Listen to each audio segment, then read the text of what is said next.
family? Black Phoenix checking in with you this morning, man. Just getting up, about to move around and get my day started. And I wanted to say something. A lot of people who have an issue with me being black, speaking about racism, you can get the fuck off my page.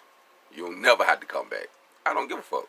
Because as long as I'm here and my people are in their skin, this shit is real. Very, very real. Like, bias, everything. Like, the list go on.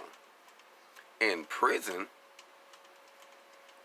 someone said, I guess the prison mentality is hard to end. Yeah, that's true.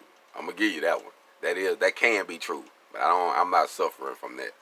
I'm suffering from what you call awareness. I'm aware. I know what's going on. I'm aware. I see it. I see it every fucking day. You know what I mean? Like, it's okay though. But I'm gonna speak about it and I'm gonna laugh about it because that's how we deal with it. And my people, we gonna joke and we gonna chop it up, accordingly. You know what I mean? But I'm not disrespecting you. I'm just saying this is the truth. And if you feel uncomfortable because this is the truth, I don't know what to tell you. Stop watching it.